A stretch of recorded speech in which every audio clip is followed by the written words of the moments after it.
There we go.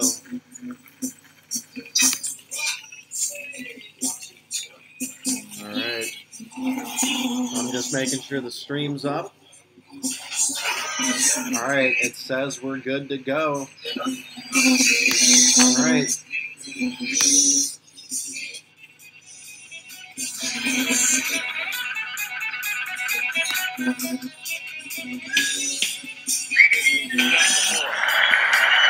Here's the 0-1. This is going to be a tough play.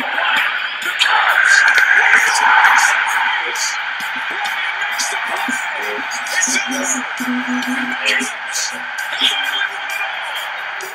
It's to the court with Archie Galliano. 3 seconds at midcourt. Jenkins gives it to Jenkins for the championship. Reset Starks. They are going to bring pressure again. Rogers is going to roll away. Throws it up in the air. Says a prayer.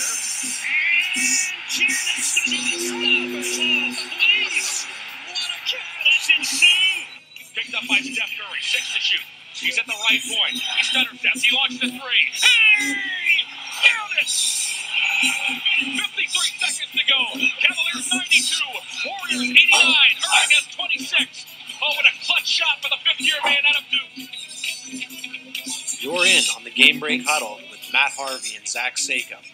This is a 60-minute timeout here on Calm Radio. You bet it is.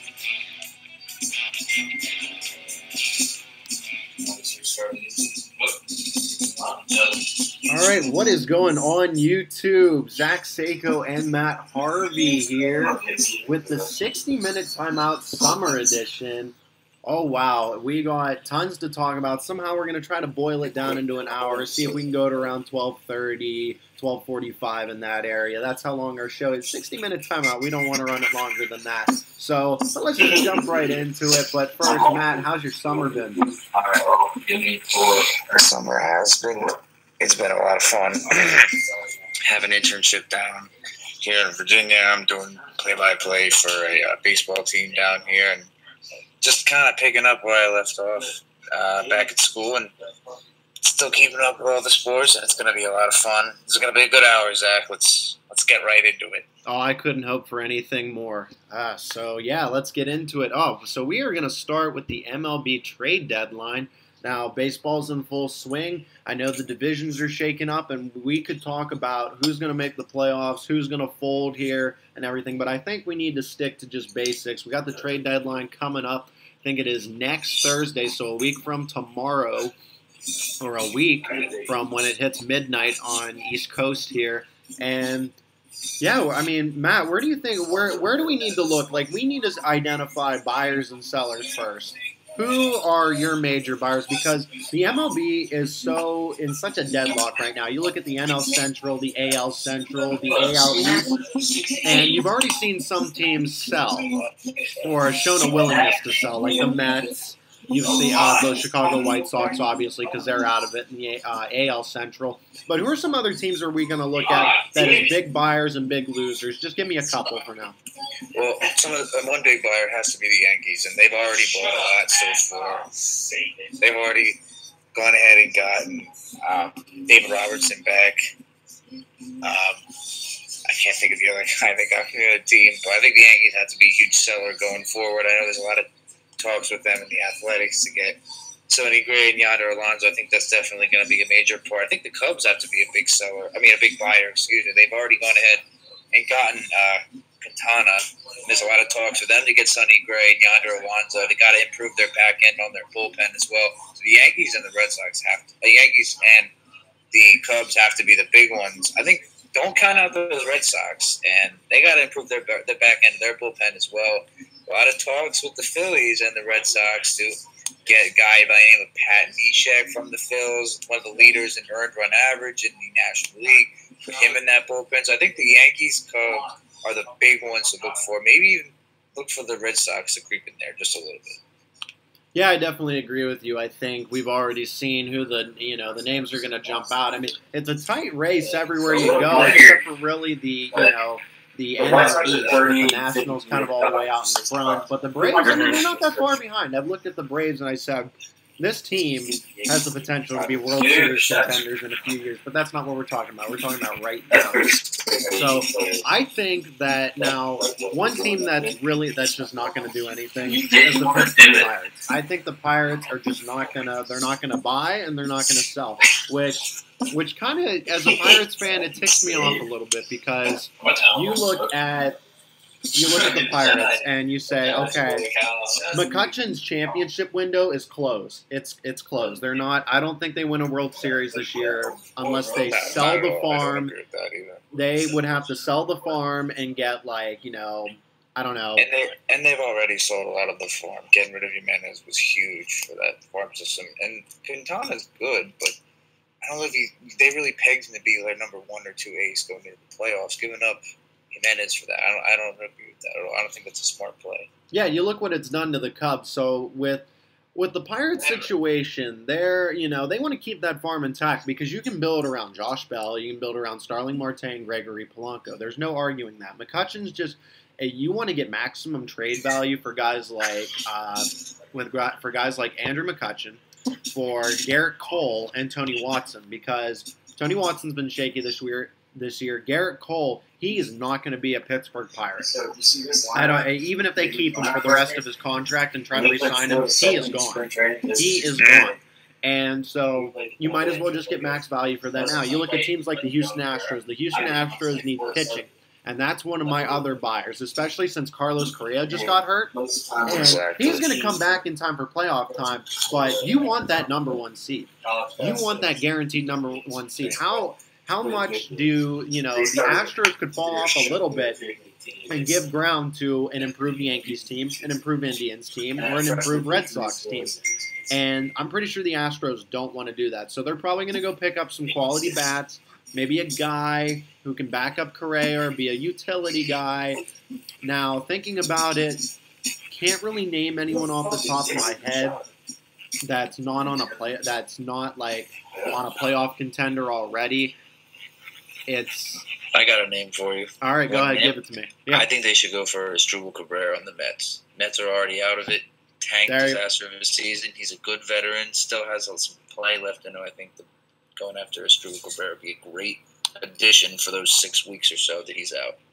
Yeah, I definitely agree. That spot on right there. You named it. I mean, I think even like Freddie Galvis or something off the Phillies would be a nice addition. Freddie Galvis would be nice. He's one of the best defensive shortstops in the game, and he's hit or miss with his bat, but Phillies are sellers right now. I would be all for that.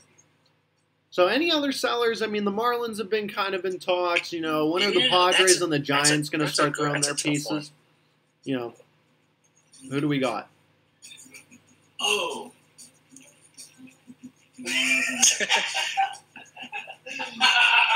Bro, I just stood there. That shit was so funny.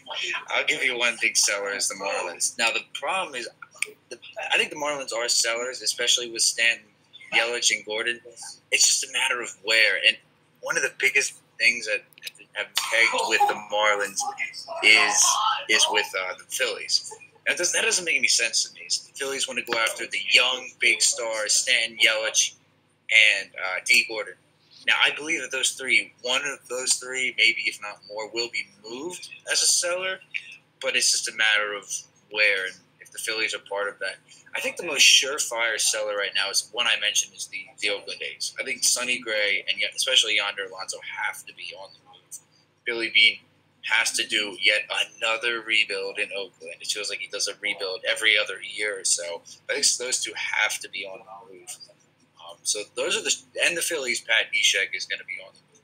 Jeremy Hellickson will be a quality starter that a playoff team could pick up as maybe a number 3 guy, number 4 guy in a starting rotation. But I think the Marlins are going to sell. It's just a matter of who's going to make the deal and if it's a smart deal for the Marlins themselves.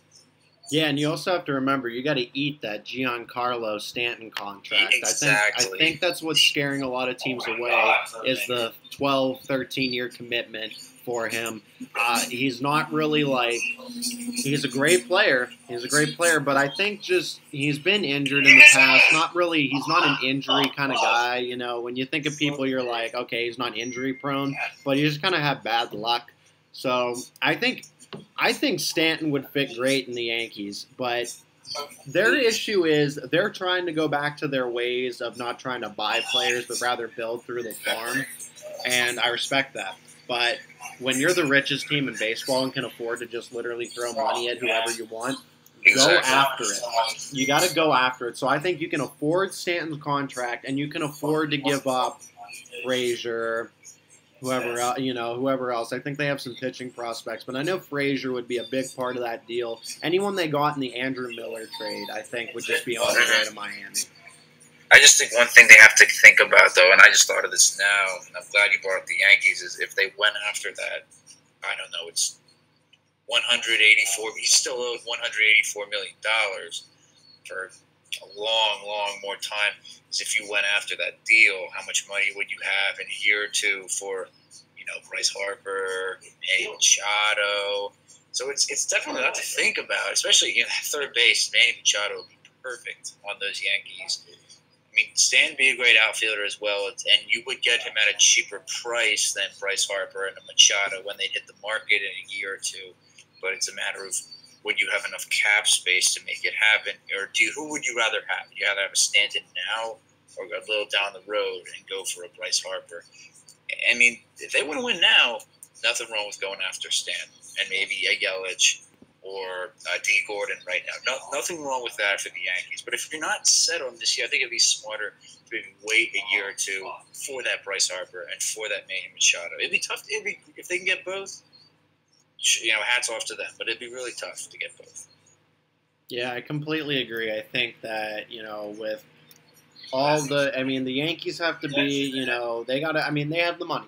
They have the money. They can do it. Jacoby Ellsbury and Brett Gardner are coming towards the end of their deals. So they don't necessarily have to worry about, any of those guys. Didi Gregorius isn't making a lot of money. Starlin Castro's not making a lot of money. Gary Sanchez isn't making a lot of money. Aaron Judge isn't making a lot of money. And you could basically get 2 Aaron Judges in your corner outfield.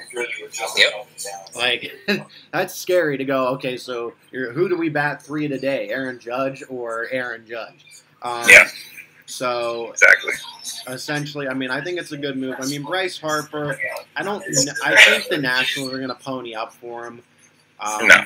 You just kind of get more certainty there with Giancarlo Stanton. Or even if you go after Yelich, I think Yelich would be a good replacement and be able to fit that Brett Gardner, Jacoby Ellsbury role because you need a speedy outfielder, and I don't know where they're really going to go from there unless they have someone in the minors that we don't know about. But yeah, that's what I mean. The the MLB is so condensed right now. There are so many teams that could make a move that it's just like, what do the Royals want to do? We're not even talking about the Royals. At first, they were bottom of the barrel. I thought I was going to be completely dead wrong from our spring predictions, and I was like, I think the Royals can be, division factors here. They might contend with the Indians a little bit. And I was like, man, they're in last place. Well, as fortune has it, they're back and they're in second place. I think they're 5 games over 500. But here's their situation. This is not a World Series team, and they're not going to be in a couple more years because this team is a small market team like the Pirates, like the A's, and they got to make big decisions when it comes to contracts. Who do you keep when Eric Hosmer, Mike Moustakas, Jason Vargas are all up for free agency? What do you do? It's kind of a crapshoot that you're in right now if you're the Royals because you're right there, like you said, in second place. And even if you get to the playoffs, probably more than likely will not be able to make it that far in the playoffs, maybe past the first round at most. I think that's kind of what the Yankees are in right now. Is they're a good team. Aaron Judge is the next big phenom, but are they good enough with the lackluster pitching they have? And a lot of young rookies they brought up from the minors, are they good enough to get past that first round? I think the Royals are in kind of the same boat with a lot of veterans, but just not enough talent on that team. And trading Hosmer is going to be tough with a big contract. I don't know if he has it already, but if not, he's certainly owed it. Moustakas is going to be owed it. They're starting pitching. isn't that good. Jason Vargas is your number one guy, and that's not that great to say. They had Johnny Cueto that year to win that World Series. Johnny Cueto made all the difference for them that year. Yeah, that was a very smart trade. And, exactly. And it's, but back to, Vargas has been great. I know he's a no name coming into this year, but he was 12-3 at the All-Star break. So credit where credit's due. Yeah, if I'm the Royals, you either have to go all or nothing. You can't make a couple veteran impact trades. You either got to go, all right, let's tank the farm. Let's give up Raul Mondesi Jr. And all those guys, and let's win it. Because outside of the Astros, all the other teams are equally competitive. All the good ones, anyway. You feel free to disagree, but I think that the Yankees, the Red Sox, the Royals, and the Indians, and the Tampa Bay Rays, and let's even throw the Mariners in there. They're all dead even. I think coming into the season, I think you and I, if I recall, our top two teams pegged were, I think, Boston and Cleveland. I think we all thought that Cleveland would be a surefire repeat to at least the championship series. I believe so. I think everyone pegged them to be, not worse, but in fact even better with the addition of Encarnacion. They didn't really lose anyone. Lindor is only getting better in the infield there. But, they've sort of played a little lackluster than what we all thought they'd be. Yeah, they'll probably make the playoffs, maybe win that division, sure. But you're right. I think the Indians, the Red Sox, the Yankees, I think they're all on the same level in the pedestal. And then way up there is, like you mentioned, the Astros, and are just head and heels dominant. I think the Red Sox present the biggest challenge to those Astros. But if you're the Astros with the Correa injury, going back to that, it's so important to get a replacement in there, just a serviceable replacement for that Correa, so you can keep the dominance in that division and don't let those Kansas City Royals or Chicago White Sox or even Detroit Tigers start climbing back in it. If you're the Astros, excuse me. Yeah, I would definitely agree with you. I think that these teams they're kind of where we expected them to be. Some surprise. The Red Sox, I thought the Red Sox were kind of would be in the. I think my World Series prediction was Cubs and Astros. I really thought the Astros were going to break out this year. I was disappointed with them last year because they were my World Series pick. So I just said I'm going to go right back to it. I'm going to say Cubs and Astros are going to be they were my 2016 pick. They're going to be my 2017. I really thought when Dallas Keuchel is on, that team is 100% different. And even though he's hurt, they're still great. And he's basically honestly, his leadership has carried them. There's something about a good Dallas Keuchel that just gets the Astros up for 182 games every season. So let's, we'll see how that stands from there. But are you expecting anybody to go anywhere? Are you what player do you expect is guaranteed? So we've talked about potential buyers and sellers and named a couple guys. Who are you imagining will go somewhere definitely, or who's a name that's definitely on the move no matter what? Well, I think the definite moves is the Sonny Grays and the Yonder Alonsos, Pat Neshek from the Phillies. I think those are the big names right now that are left. A couple names that I think we should all put on our radar that aren't really there yet. I'm going to give one. Zach Britton from the Orioles. Baltimore, it's been okay this year, but, to be honest, they're really not in a good way to make the playoffs, and very much improved American League East. The Yankees, the Rays, all playing very well ahead of them, and of course the Red Sox. I think Zach Britton is a big name to go on the move. A lot of people are pegging him right now to Chicago, to the Cubs, and the Cubs need to replace the guy with the closer they got from the Yankees last year. I can't think of his name at the moment, but they got to replace him. Got to get a new closer in there. Bad bullpen from them. So I think one big name to watch is Zach Britton. I think no one's talking enough about him. Yeah, I would agree. He still hasn't assumed the closer role yet. You have Brad Brock in there, who I think is controllable for a little bit. And, you can even throw Manny Machado that list. If the Orioles are really intent on building a World Series team, you got to trade Manny Machado and Zach Britton. I think those guys are going to get, a haul of prospects. I mean, look at what the White Sox are doing. They have 8 of the top 100 MLB prospects. I think that is absolutely incredible. And they're set. They are set. I mean, they're going to have a 5-man rotation that's going to be practically unhittable. That outfield is going to be deadly, and they already just called up Moncada, so I'm so excited for that. But it's really seemed. If I had to name somebody who's definitely on the move, it's really tough to tell because do the Reds want to trade Joey Votto here?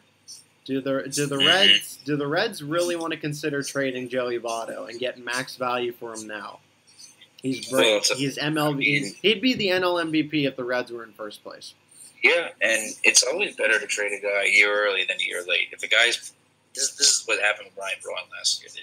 They didn't dish him at the deadline. He was playing great.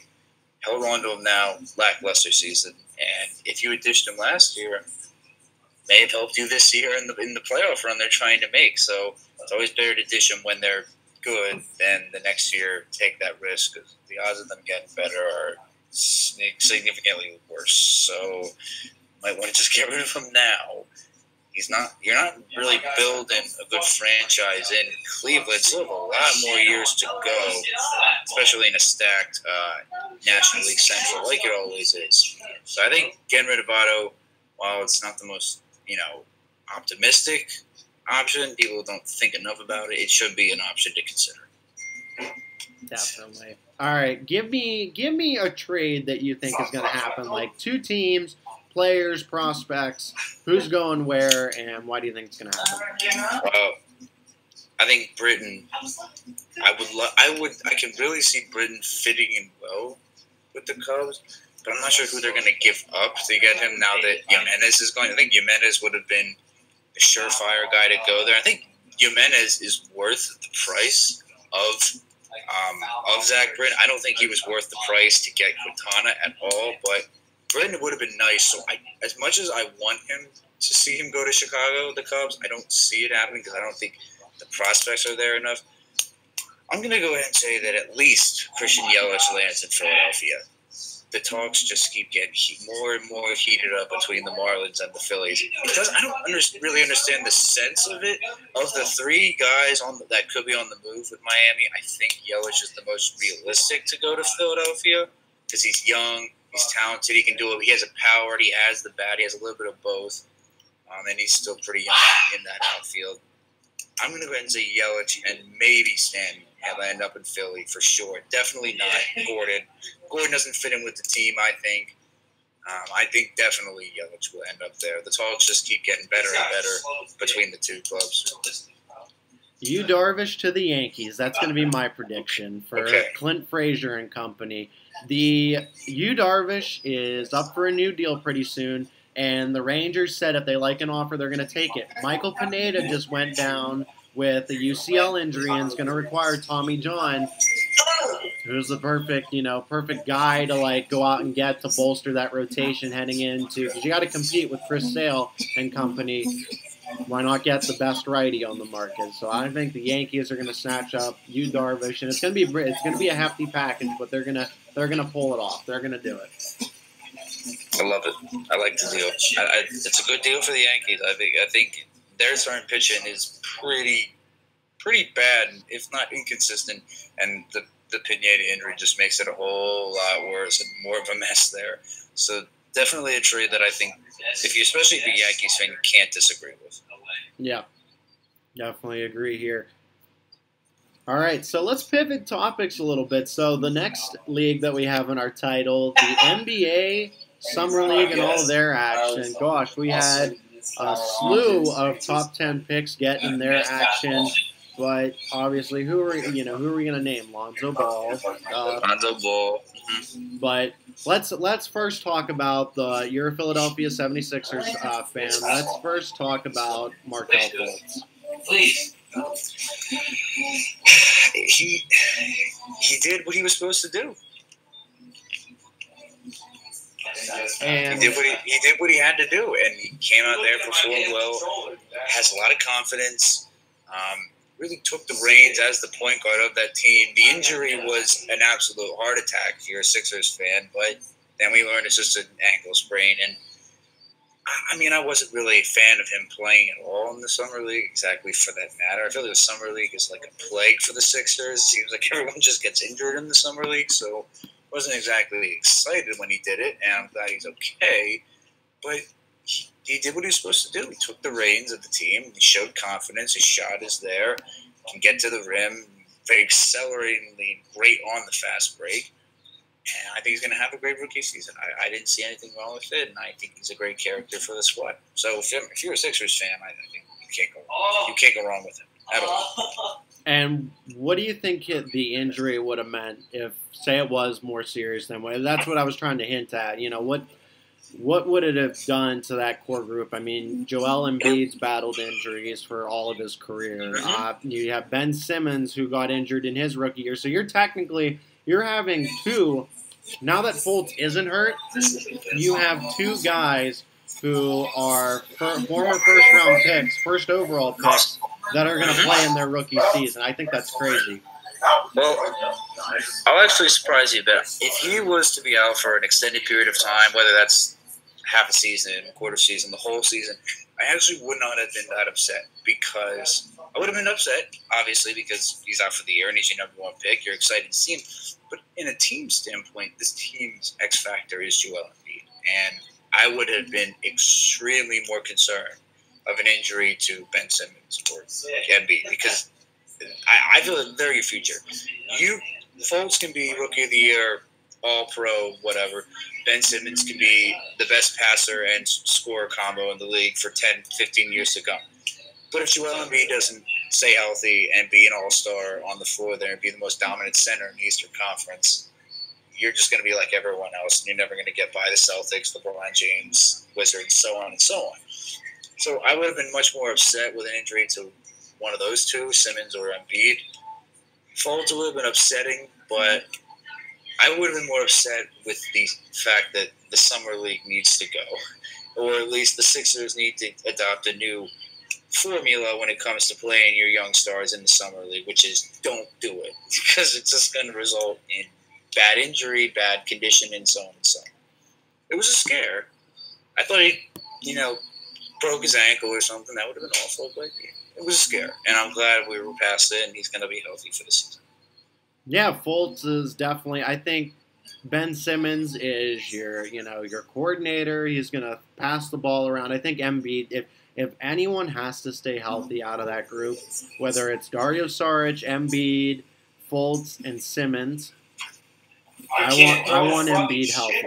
I want Embiid healthy because he has clearly shown that he's going to be one of the best big men for a long time if he stays healthy. Exactly. So he's your guy, and that's how you compete, because a lot of these teams are going small. A lot of these teams don't really go after the giant big men. That's why Hassan Whiteside will get 20 and 20 a lot of the times of the season. And a lot of these teams just kind of go away from, they just build around their guards and forwards and don't really care about, we don't really need a big man. They just rebound. 76ers, that's a whole different game. If you have guys that can attack you from the front court and the back court, that team can seriously win championship after championship if they do it right. But let's pivot again. Lonzo Ball, we have to talk about him. I know everyone's talking about him, but we got to give our takes too. Averaged a double-double, almost a triple-double. Now I know it's summer league, but it is important. Well, I'll say this: it's summer league, and it's such a small sample size. You're not playing the best guys at all. I would say it's nice, a nice start, and Magic Johnson's crazy if he thinks that he's a triple-double machine just by this. So I'll say is LeVar and Magic are just idiots if they think that this is going to last. Wait till he gets up there and plays, Steph Curry and the Warriors, or wait till he plays Kawhi Leonard. Kawhi Leonard on you, I don't think you're getting a triple-double the whole game. I'm just saying. I don't think it's going to happen. Well, even I see It's all one-on-one. It's all matchup based. I mean, I think Brandon Ingram, I know he played for one game, but gosh, was he amazing in those 30 minutes. He was. He absolutely was. And I think Ball's a rookie. It's summer league, and he clearly showed that he was a man among boys, which means that he'll do all right come when all the regular MLB talent comes.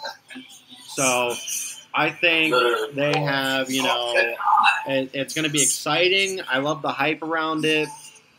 And I like Lonzo and LeVar. I know they're like, really. I know they're I don't know, kind of they're Lonzo's not controversial, but LeVar definitely is. He has no filter, no censor, and I think that it's going to be exciting. The Lakers are going to be fun to watch. Brandon Ingram, Lonzo Ball, Julius Randle, those guys are going to come together, and it's kind of like, the West version of the 76ers. They got a lot of young guys that can produce. Yeah, and I give Lonzo Ball, I hope he's succeeds. I really do. I think he gets a bad rap because his dad gets all the attention, and people say, "Oh, I hope Lonzo Ball's terrible, bad influence on the NBA." Lonzo Ball hasn't said a word. Lonzo Ball just goes out there to hit balls. Like, it's the summer league, but he goes out there and he performs the best he can. And I give him all the credit. He goes out there. He's a great performer. He can pass. He can shoot. He's big. He has size. I hope he succeeds. And I mean, I kind of understand a little bit of what his dad is saying. He's trying to get his son publicity, but his dad needs to just shut up sometimes and let his son do the talking by his point. Yeah, I think it's more of a testament to Lonzo Ball because he's shown that his dad's not a distraction. He can stay calm, composed, and just play basketball. And I think that just shows character, that shows initiative, that shows confidence. He doesn't like so many players have talked trash on him. De'Aaron Fox, Jason Tatum, and it is incredible, just that. Like I said, I know it's summer league, but it's definitely. I think it's a sign of thing that comes. I know all the Twitter trolls are like, Lonzo's going to be. Everyone I talk to that doesn't actually know basketball, not like okay, they know it, but they don't know it. They're like, Lonzo's going to be a bust. Out of all of them, I think Lonzo's going to be a bust. I think Josh Jackson has the most bust potential because him in Phoenix. He was okay in summer league, but Josh Jackson, he has the highest ceiling in my opinion, but he also has the lowest basement. Yes, I agree. And I thought Josh Jackson would have fit a lot better in the Eastern Conference, especially people say that he would have fit worse going up against LeBron James in the small forward position. I think he would have fared a lot better because he's just as big, he's younger, he's faster. So he's not physically, muscularly as big as LeBron James, but he's also 19 years old, as it was LeBron, who's 33, almost 34.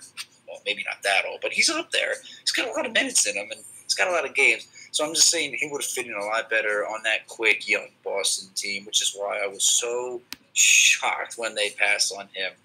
And I mean, at the time, I thought Phoenix did get a steal in him, but I think he's an easy Eastern Conference guy. The West is just going to eat him up.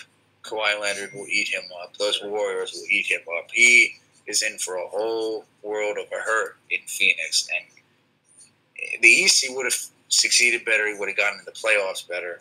So I hate to say it, but the Celtics getting Jason Tatum, going back to the Summer League now, Jason Tatum just went out there and straight ball. He did exactly what he did. Dude, absolutely astonishing. I think Jason Tatum was definitely the safest pick in the draft. Absolutely. He has the lowest basement because he's at least going to be an amazing role player. Now, based on his summer, I think all these guys are going to be stars. I think Fultz is going to be great and average like 25. I think Lonzo Ball is going to be a double-double guy, averaging like 15 and 10 when they're in their primes. Not tomorrow. Josh Jackson. And he's a little like he's probably the biggest bust potential, but I still think he's going to be good. I think that's still a good surrounding cast. I just don't like the Phoenix Suns and their what they just have going. I just don't like them. You're right. But De'Aaron Fox, like man, that's going to be. He's going to be real good. Like the new NBA talent has. I am excited for this league in 5 years. You know, it's in good hands when LeBron and company start to retire. I mean, you're going to have Ben Simmons. You're going to have Embiid. You're going to have Chris Dunn. You're going to have all those guys. I mean, hopefully Jaylen Brown on the Celtics. Like you got a lot of guys who are really going to push the, like that are going to start to take the Steph Curry and James Harden role when they're in LeBron and.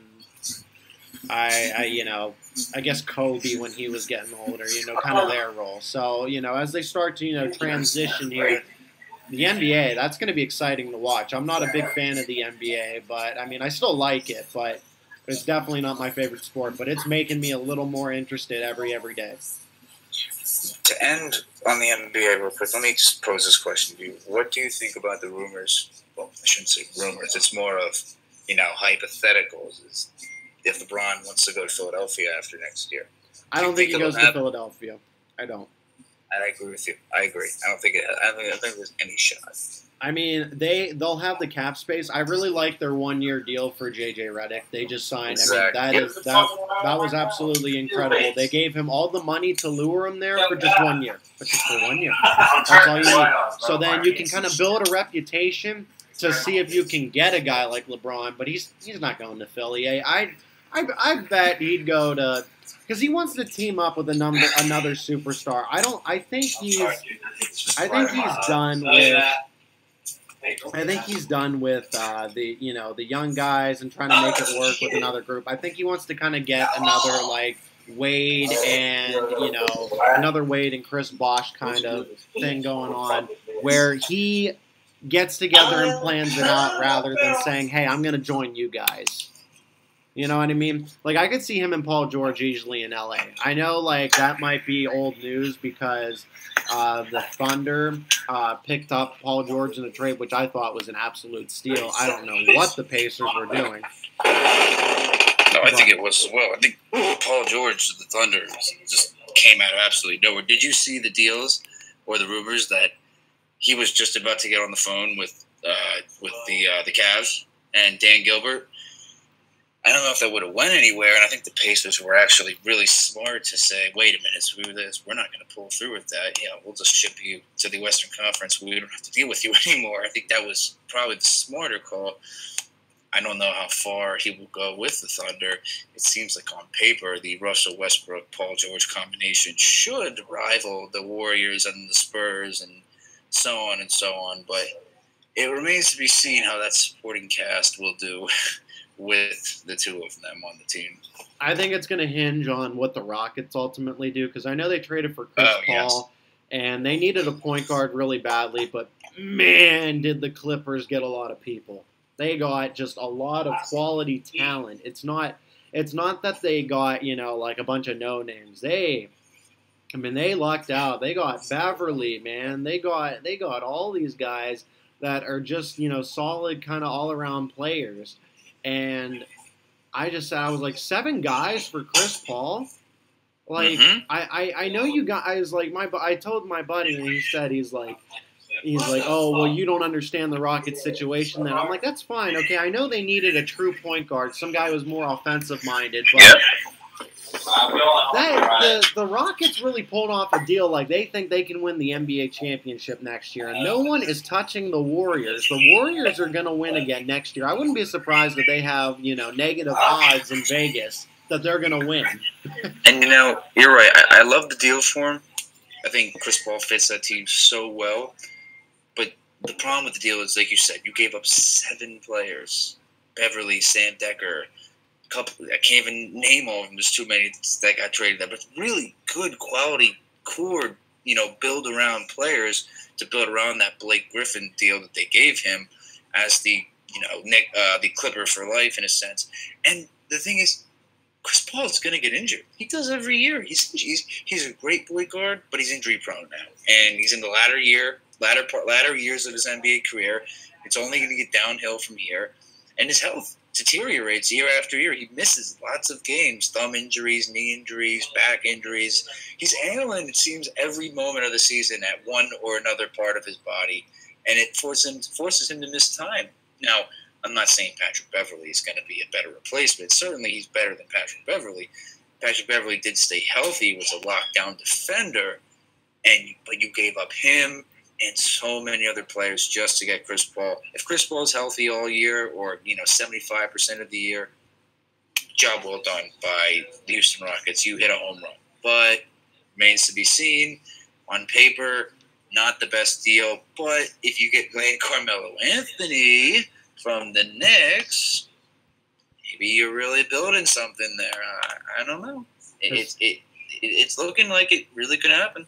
It seems like they're going to go championship or bust at this point. And it's a strange thing to pick this year to really go championship or bust. I mean, James Harden got locked up for a long time. So, yeah.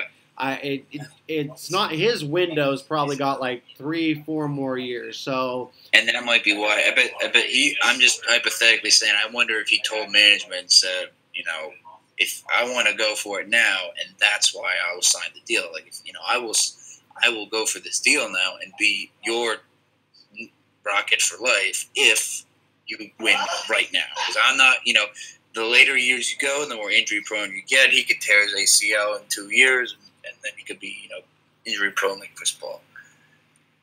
As ironic as that is, because now he's on the Rockets. It's something I don't want to think about because I think Harden provides such a different, dynamic to the game as far as just how good and entertaining he is. Another reason why, the NBA is actually semi-interesting. But, hey, is there anything else we can, touch on in the NBA? I mean, we talked about some of the trades, the deals, how the Warriors, at this point, are the Warriors? Is there anyone who can contest the Warriors? Did the Celtics do enough? Because I honestly think the Cavs are going to fall off. I think the Cavs are going to fall to like the 5th seed, and LeBron's going to leave. I think it's going to happen. I'll say this real quick so we can move on, but you're right. LeBron. There's a reason why LeBron hasn't been campaigning. There's a reason why he hasn't been signing big deals with the Cavs. And there's a reason why the Cavs have had a quiet summer. It's exactly because of that, because he sees the writing on the wall is, I'm getting up there in years. This team is really built on me and Kyrie and Kevin Love. Kevin Love's injured over half the time in the year. And, Dan Gilbert, I hate to say it, he's just not a very good owner of that team. And he's had success with them, but really he was, 1 game away from losing 3 straight finals. Just saying. Yeah, he was. That close. And I can see why LeBron wants to go to Los Angeles or maybe go to Chicago and see, Dwayne Wade and this and that and this and that. Super team, super team, super team. It's all out, join a super team. Super team in Los Angeles is Lonzo Ball, Julius Randle, so-and-so and so. The super team in Philadelphia, if that ever, gets more enlightened to people's minds, is Ben Simmons, Joel Embiid, Foles, Sarge, blah, blah, blah, blah, blah.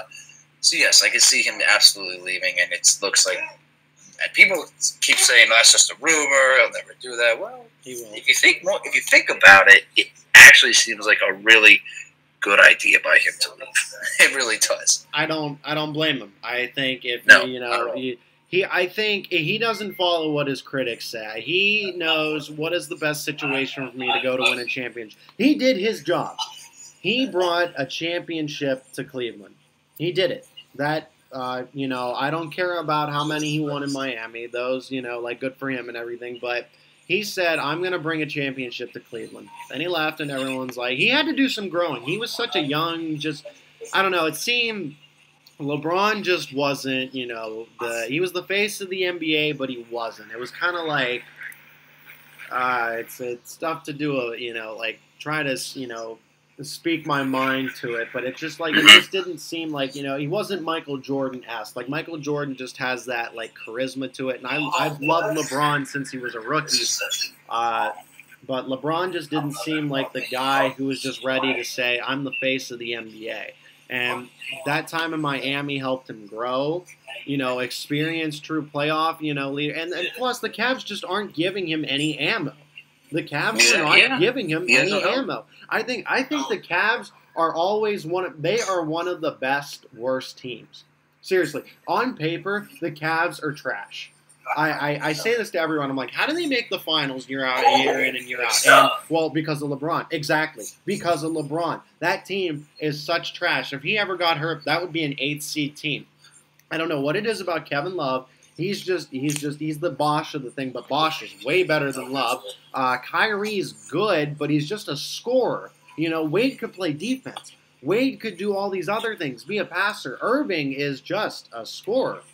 And seriously, so that the group, the Miami Heat team of the mid 2000, the early 2000 teens would destroy the Cavs now.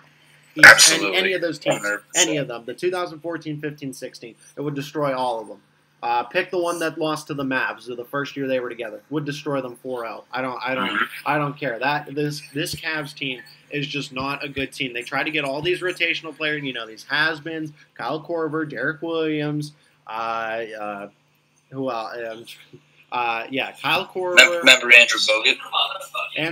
Andrew Bogut, Darren Williams, Derek Williams, like all these guys who had promise at one time, and you just can't win that way. You can't win that way. So I think the Cavs are going to fall off. LeBron's going to be like, you got to get somebody here. I'm Bolton, and they're going to be like, well, we don't have the money, and he's going to be like, they all were right, this close to Paul George, and if they had gotten Paul George, I think that will be exactly who LeBron would have wanted it to. For him to say that, this is nice, and if this works, that's great. But they didn't get him. He's in Oklahoma City. He's in the Western Conference, and now Dan Gilbert has to stare LeBron in the face and say, we screwed up. We'll hope for the best, and if this season is a crapshoot, like you say it might be, I kind of have to agree with you. Then walk out that door. It's going to be tough because if LeBron does decide to switch conferences, he's been in the Eastern Conference his whole career. If he does try to move conferences, he's going to have to play Golden State a bunch of times if he goes to, say, Los Angeles, because I don't think he's going to go anywhere else. I think the only realistic places I think he could go is maybe Houston. I really think it's going to boil when it boils down to it. I think it's going to be either Houston or the Lakers. I don't think the Eastern Conference. I don't think he's going to go back to the Heat or anything. I don't think he's going to go to Chicago. I really think it's going to be either Houston or Los Angeles. But time will tell. Maybe the Cavs won't be that bad. I think they will be. I think they'll be pathetic. Pathetic for their standards. They'll make the playoffs, but they're just going to get. I think they'll play the Wizards in the first round and then lose to the Wizards or something. Well, you know what'll happen? We can all guess is Kevin Love, if he's still there, will be injured over half the year. Kyrie he'll be injured. He'll play a lot of the season, but he'll be nagging, a knee injury, an ankle injury, a hand injury. He'll be nagging something. Everyone will be injured, and of course, LeBron will have to do what he always does: is carry the team, play 45 minutes a game, and rest. Every 2 or 3 games. They'll be facing a potential 3 seed in the final 10 games of the season, and except as opposed to last year when they worked their way up to the 2 seed, they just won't have the stamina to work their way back up, and they'll go down. Washington will go up, and even the Hawks. Well, maybe not Atlanta; they lost Paul Millsap, but there's these young rising, keyword there is young teams in the Eastern Conference are only getting better. And LeBron's just an aging veteran. He's got to go to a super team in the West. He has to. I mean, LeBron's still great. He can do it all, but the problem is these teams are like the Warriors were already great last year. The fact that they needed Kevin Durant just to beat LeBron is insane. So I mean that's the thing. It's not that LeBron's bad. It's just that these teams are getting better. The NBA has advanced. The Celtics set the precedent for what the NBA was going to be like. If you want to ever look at the first super team, that was the Paul Pierce, Kevin Garnett, Ray Allen, and Rajon Rondo. And that's just, and then it spawned the Miami Heat, and now it's spawning everywhere else. So I mean, with that being said, I think that I honestly, like right now, it's the Celtics and the Warriors. I think the Celtics are the deepest team. I think the Warriors are the best team. Uh, that Eastern Conference, it's weak, but it's getting better, which is what's scary because the Cavs did not improve, and I think they've only gotten worse. So you have the Raptors who brought back Lowry. I think DeRozan and Lowry are only going to get. Remember, the Raptors could have been a whole lot better if Lowry didn't get hurt. They could have been way better. And I think the Wizards are going to be better. They made a couple good, just kind of, I love the Wizards. I really admire the Wizards. So if you're looking at it, okay, Celtics get the 1 seed. I have no doubt in my mind. Celtics get the 1 seed. And then if you're going to go from there, you got to look at and then you look at the Raptors and Wizards next. Okay, so they battle out for 2 and 3. So okay, the Cavs are the 4. What about the Bucks? What about the 76ers? What about the Bobcats? These teams, they could really, The Hornets. Or the Hornets. Yeah, the Hornets. No, I forget it too. Yep. The Hornets, what about the? See, so if anyone young tunes into this, who are the Bobcats? Yeah, they don't. What is that? Some China League team? No. Yeah, exactly. Years ago. Yeah, so if the Hornets, if Charlotte, keeps it together, I mean that's why I think the Cavs are just gonna have a rough time, and I still think they make the playoffs because the East is that bad, but they're just gonna start getting knocked down a few pegs, and because the Raptors are still a 2 seed potential, and the Wizards are pushing for it, and now you got to factor in the rise in because here's what's going to happen: the Bucks, the 76ers, and the Hornets are all going to start stealing wins. That's what's going to happen. All the rest of the East collectively is going to start stealing wins from you. And I think the Bulls, even though they lost Jimmy Butler, they're in a great situation. I know they messed up with that number 7 overall pick. I don't know why they didn't go after Malik Monk. I thought that would have been the perfect guy there because then he's your all-around scorer, which would have been Jimmy Butler replacement. But they got Chris Dunn and Zach LaVine. I think that straight up for Jimmy Butler would have been just fine. But they got the first-round pick too. So honestly, I think the Bulls are in a good situation. But they're not going to be great, but they could be around that 40-win mark again and just, steal some wins from the Cavs to knock them down to that 5th. I think they're making the playoffs, but they might be a 6th seed when all's said and done. I don't know. Do you have any more thoughts on it? I know it's too early to tell. Anything can change from here until November. I think that's about it. It's so early to tell, and we're not even at, training camp for the NBA, which isn't until September-ish or it's October-ish and such. And a lot of these guys now have about a month or so off after the summer league, and train your bodies, get ready. And if you're these young rookies, just prepare. You got to keep mentally and preparing yourself for the real deal. Summer league is over. You're getting into the thick of it now. You're playing the best of the best. So, especially if you're Lonzo Ball, just know that it ain't. And I'm sure he knows this. Maybe LeVar doesn't know this, but he knows this. Is that it's only going to get harder. Yeah, definitely. All right, so we're gonna switch topics again here. We got about. We're in our time limit here. I know it says it on the bottom, but we've been on the OoVoo call trying to test out the live stream, so it's been longer than that. But so let's just go right into the NFL. So we saw the franchise tag deadline come and go. Nobody signed their new contract extensions. Notable names: Le'Veon Bell, Kirk Cousins. Those were all over the news. The Redskins definitely messed up because I heard their front office called Kurt. You don't even know his name, your franchise quarterback's name, and then Le'Veon Bell. I think he's right. I think let's just all right. So we'll just stick with Kirk Cousins before we get into my Le'Veon Bell kind of rant. I want to hear your take. You take Le'Veon Bell. All right. I'll take Kirk Cousins. But Kirk Cousins, give me your thoughts on it. I mean, the guy's definitely a $20+ million quarterback. He has connections other places. I'd love to see him in a 49ers uniform, but that's apparently on hold because the Redskins, like what they have.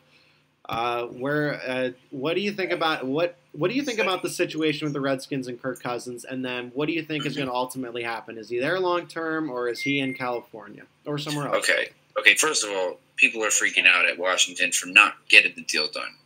Not as much at Kirk Cousins for not negotiating better, which we don't know all the details for that. people are freaking out at Washington. I will say this. I think both teams got the win here. Kirk Cousins is getting his money, and he's getting big money, $23 billion this year. That's going to be making $45 or $46 million in 2 years on a franchise tag. You can't complain with the money. And if you're Washington, you avoided giving this man a long-term contract for another year. So it's not a – Washington goes into this saying, if we make the deal, that's fine. If we don't make the deal, it's another year of evaluation. If he's as consistent, if not better than last year, yes, you know yourself, okay, Kirk, you are worth this money. We will give you this money. But if he falls down a peg and is more inconsistent, they do not make the playoffs. Now Dan Snyder, as awful as an owner as he is, if it even makes the call, but the management of the Redskins says, maybe we were right not to give him a long-term contract. He's too inconsistent to lead this team. As great as he is, he's not a fit with us. He's a Kyle Shanahan guy. And then they say, you know what? You can go walk out that door. We love you, but you're not worth the money. I don't care where you go. And then Kyle Shanahan swoops in and says, I love you. You work well with me. Here's your money. I think both teams got the win here. Kurt's getting his money, and Washington doesn't have to commit right away. They're afraid of commitment. They're just afraid of commitment. Yeah, I would. That's such an oxymoron with the Redskins because they commit to the wrong guys and don't commit to the right guys. It's poor management, and it's why they've only been 10-6 with rookie RG3 as their ceiling there. I think the Redskins are going to go like 6-10 this year. They just don't have the team to make a playoff run, especially with the NFC East being really good. I mean, the Eagles are going to be better. The Cowboys are going to be where the Cowboys were. Not 14-2, but definitely like a 12-4, 11-5. And then the Giants. I mean, the Giants are still the same team from last year, so they're going to be 10-6 again, 11-5. So with that all being said, I feel like Kirk Cousins is kind of going to get blamed for that 6-10 mantra. He's going to throw he's going to be put in a he's going to have a lot of games where he throws for like 300 yards, 3 touchdowns, but like 2 bad picks. Like not just any sort of picks, like 2 bad picks. Like just those interceptions that come at the worst time. And they're going to be like, well, it's his fault. He couldn't win. Well, where was the running game? Why can't you run? And, he throws an interception inside the 20. Like, oh, Kirk Cousins, ruined it for us. Why couldn't you guys run it inside the red zone? Why couldn't you guys, I don't know. I think that, Jordan Reed's got to stay healthy. You got to hope that Josh Dotson, breaks out. You lost Garcon and Jackson, so you kind of have essentially a whole new receiving core. And you don't even know who your running back's going to be. That running back situation is really up in the air. It's bad. That's why I think Samaje Perine from Oklahoma, I believe that's where he went. He should break out. Maybe not to start the year. Maybe not even till halfway through the year. But Kelly and Robert Kelly, I think, should be the main guy there. But if he falls, it should be Perine. Yeah, I like Perine. Put up the most bench reps at the combine. There's nothing more to say about it. And that is his game. He's a power back. And I think since the Redskins run a West Coast offense, you don't really need anybody crazy. You'd like to have that receiving back out there, but Rob Kelly did fine in his spot start, so I'll give him that. And Matt Jones is a thing of the past. I remember all the hype behind him coming out of Florida. Everyone's like, "This is the guy. He's the new Alfred Morris." Whatever. So, all right, and then let's get into Le'Veon. So Le'Veon came out and said that he wants to redefine the position and get more value to it. That he deserves to be paid. He deserves to be paid like a running back and a number 2 wide receiver. And he's not wrong, but he turned down $12 million a year with a Super Bowl caliber team. Since we're running short on time, so I can't just totally I'm not gonna rip him a new one. I don't think he's wrong, but he's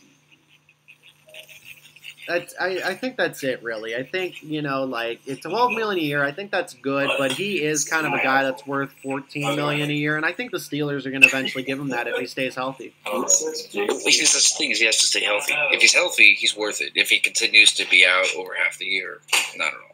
See, that's the thing. I think the Steelers and Le'Veon, again, like you said, it's a win-win. I think the Steelers don't pony up money that they aren't sure about yet, and Le'Veon can, if he breaks out, he can get his extra money. So if he really thinks, the extra $2 million is that important to him and get $14 million annually, great. But then if he gets injured, the Steelers have to ship him off. James Conner, welcome to the club, man. So just to keep it short and sweet, I think that's where it sticks around. I think Bell's right, but the Steelers are also right too, because you can't eat up the whole cap. Look at teams that just throw money at one player, and look where they are now. Baltimore. You need compliments, Bell. You're not the whole team. I know you do a lot, but you're still not the whole team. Think about when they have to sign Shazier. Think about when they have to sign Artie Burns.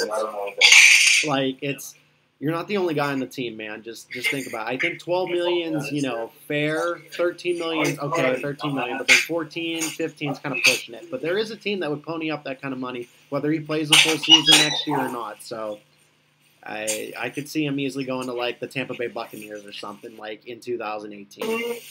Mm-hmm. I can see that.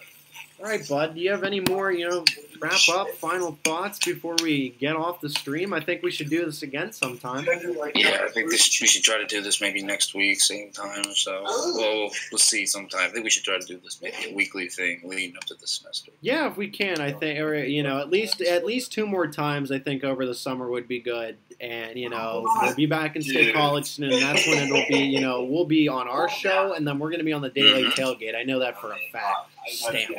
So, all right. So I'm going to check, the feed after, I close out of everything. But thanks for everyone who tuned in and watched. Of course. All the views matter. Subscribe, comment, like. Give your feedback to me and Matt, what you guys liked, what you guys didn't. Whoever's on the internet out there watching this, hopefully we can get more viewers next time. But we're going to keep doing it because we like to, whether we got the support or not. So, great. All right, thanks for staying up with me, bud. Of course. Best of luck to you for the rest of your summer, and I'll talk to you soon. Sounds good, man.